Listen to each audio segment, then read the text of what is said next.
आपल्या परिसरातील राजकीय, क्राईम व सामाजिक अपडेट जाणून घेण्यासाठी पाहत रहा स्टार1 न्यूज वर्तमान।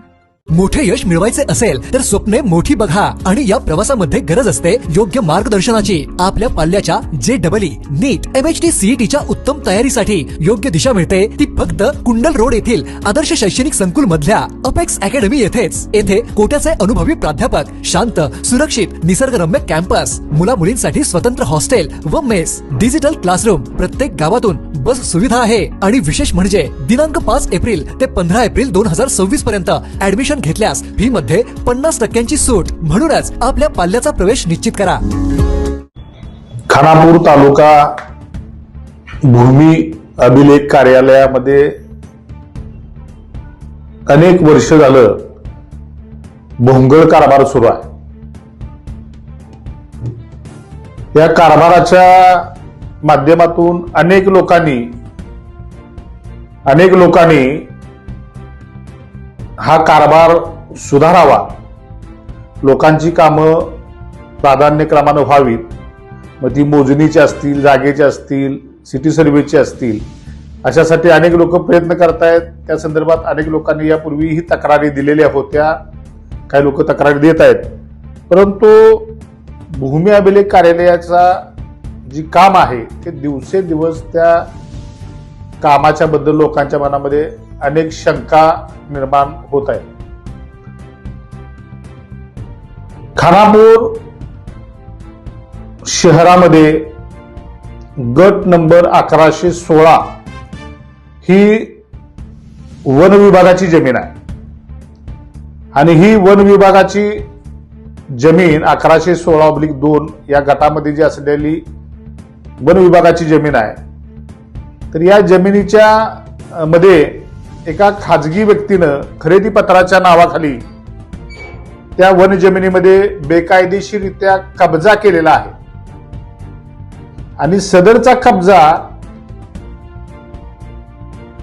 एका नकाशा आहे, त्या नकाशाच्या आधारावर त्याने ती जागा फिक्स करून त्या वन विभागाच्या जागेवर कब्जा केलेला आहे। मग हा वन विभागाच्या जागेचा नकाशा हा कुणी बनवून दिला, तर हा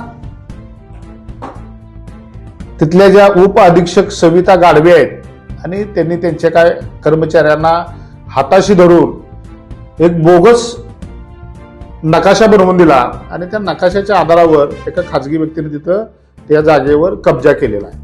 आम्ही राष्ट्रवादी काँग्रेस पार्टी सामाजिक न्याय विभागाने फकीरा पॅंथर सेनेच्या वतीने मी मागणी केलेली होती की हा बोगस नकाशा रद्द करावा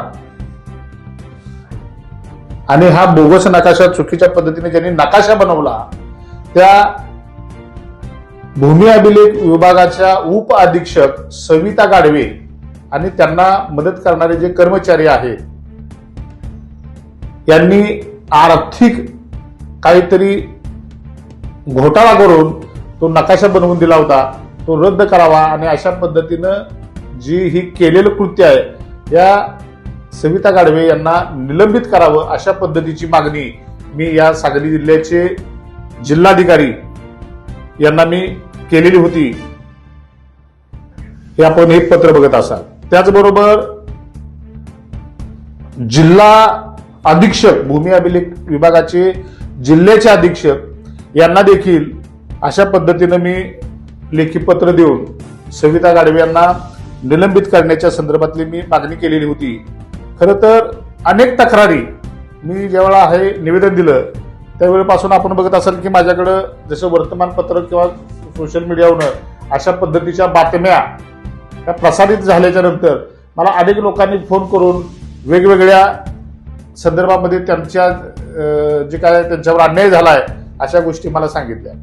खरं तर या ठिकाणी सविता गाडवे आणि त्यांना मदत करणारे फॉरेस्ट जे काय अधिकारी आहेत त्याच्यामध्ये खानापूर परिक्षेत्रामध्ये काम करणारे एक पाटील म्हणून अधिकारी आहेत आणि विट्या येथे जे काम करणारे विलास पवळे असं काहीतरी त्यांचं नाव आहे, ही लोक तिथे काम करत आहेत। खानापूरच्या वन विभागाच्या जागेवर अनेक ठिकाणी बेकायदेशीरित्या गौण खनिजाचं मुरमाचं उत्खनन केलेलं आहे आणि अनेक ठिकाणी बेकायदेशीरित्या अतिक्रमण करून घरं काही परप्रांतीय आणि तिथं बांधलेली आहेत. हे देखील मी त्यांच्या निदर्शनास आणून दिलेलं होतं. परंतु याच्यावर या दोन्ही विभागानं कारवाई केली नाही. उलट या दोन्ही विभागानं संगनमतानं अतिक्रमण करणाऱ्या लोकांना पाठीशी घातलेलं आहे.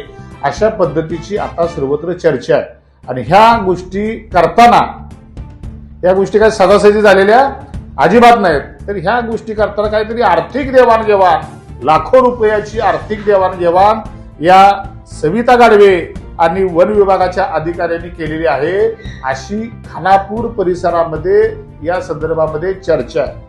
आणि मग आम्ही ही तक्रार केल्याच्या नंतर, यापूर्वी तक्रार केल्याच्या नंतर सविता गाडवे यांनी या संदर्भामध्ये सुनावणी घेऊन या पद्धतीचा नकाशा रद्द केलेला आहे असं मला समजलेलं आहे. परंतु हा चुकीचा नकाशा रद्द ही आम्ही मागणीच केलेली होती सोडा. परंतु जी चुकीचं काम करणारी कोण आहे तर सविता गाडवे, आणि त्याच या संदर्भातली सुनावणी घेत आहेत, हे मुळात चुकीचं आहे.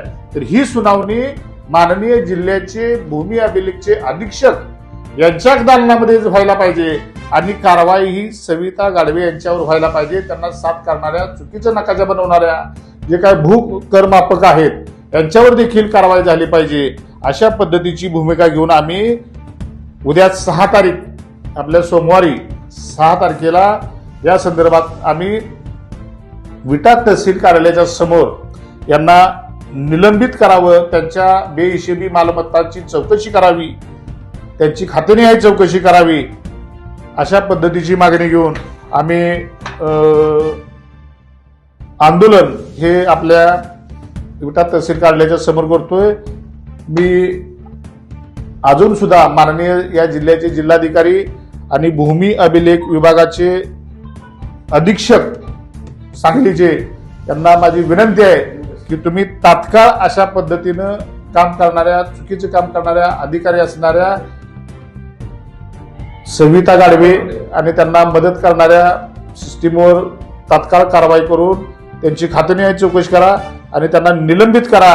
अन्यथा 6 तारखेला राष्ट्रवादी काँग्रेस पार्टी सामाजिक न्याय विभाग आणि फकीरा पॅंथर सेनेच्या वतीनं बेमुदत ठिय्या आंदोलन आम्ही तहसील कार्यालयाच्या समोर करीत आहोत. आज आपण खानापूरमध्ये झालेल्या अतिक्रमणाबाबत बोललात आणि आमच्या चॅनलच्या माध्यमातून मांडत आहात श्रोत्यांच्या समोर. तर मला एक प्रश्न असा पडलेला आहे की ज्या वेळेस तिथे अतिक्रमण झालेलं होतं किंवा करण्यात आलेलं होतं त्यावेळेस वन विभागाकडून ठोस पावले काही उचलण्यात आलेली नाही होती का? तिथं खरं तर खानापूर येथे वन विभागाचे एक पाटील नावाचे अधिकारी आहेत. त्यांनी अतिक्रमण होताना अतिक्रमणदारांच्याकडून काहीतरी आर्थिक देवाणघेवाण केल्याची चर्चा आहे. त्यामुळं आर्थिक देवाणघेवाण केली असल्यामुळं कदाचित त्यांनी त्याच्याकडे दुर्लक्ष केलं असावं. मग याबाबत त्यांच्यावरती जे वरिष्ठ अधिकारी आहेत, सांगलीच्या नंतर मला वाटतं आपलं कोल्हापूर येत असेल, तर या कोल्हापूरच्या कार्यालयाला आपल्याकडून काही पत्रव्यवहार याविषयी करण्यात आले होते का किंवा आहेत? या संदर्भामध्ये मी जिल्ह्याचे DFO, जिल्हा वन अधिकारी, फॉरेस्टचे अधिकारी, त्यांना देखील मी पत्र पाठवून विलास पवळे जे हे सगळे अतिक्रमण, तिथलं गौण खनिजाचं उत्खनन, या सगळ्या गोष्टीला पाठीशी घालतायत, त्यांची देखील खातेनिहाय चौकशी करून त्यांच्यावर देखील कारवाई करावी, त्यांना देखील निलंबित करावं, याची मागणी मी या पत्रान्वये केलेली आहे. परंतु 6 तारखेला या आंदोलन आम्ही बेमुदत ठिय्या आंदोलन करतोय. या ठिय्या आंदोलनाच्या अनुषंगानं प्रशासन काय कारवाई करतोय बघून या संदर्भामध्ये आम्ही करतोय. नाहीतर येणाऱ्या काळात पुन्हा एकदा मी माननीय सांगली जिल्ह्याचं जी फॉरेस्टचं ऑफिस आहे तिथे देखील या अधिकाऱ्यांच्यावर कारवाई करावी यासाठी मी निश्चितपणानं आंदोलन करणार आहे. म्हणजे आपली ठामपणाने ही मागणी आहे की मोजणी ऑफिस आणि वन विभागाचे जे काही अधिकारी आहेत यांची खातेनिहाय चौकशी व्हायला पाहिजे. बरोबर. जिल्हा जे आपले इथले भूमी अभिलेख विभागामधले कार्यालयामधला जो काय गोंधळ आहे तो आणि वन विभाग या दोन विभागातील जे कर्मचारी दोषी आहेत, कारण जी जागा हडप केलेली आहे ती जागा कोट्यावधी रुपयाची आहे, मोक्याची जागा आहे. त्याच्यामुळं या जागेमध्ये या अधिकाऱ्यांनी संगनमत करून ती जागा हडपली की काय अशा पद्धतीची चर्चा खानापूर आणि परिसरामध्ये आहे. त्यामुळं तात्काळ या संदर्भामधले पावलं वन विभागाचे वरिष्ठ अधिकारी आणि भूमी अभिलेख विभागाचे अधीक्षक यांनी तात्काळ पावले उचलून संबंधितांना निलंबित करावं अशी आम्ही या निमित्तानं मागणी करतो. अशा बातम्या पाहण्यासाठी आमच्या चॅनेलला लाईक, शेअर, सबस्क्राईब करा.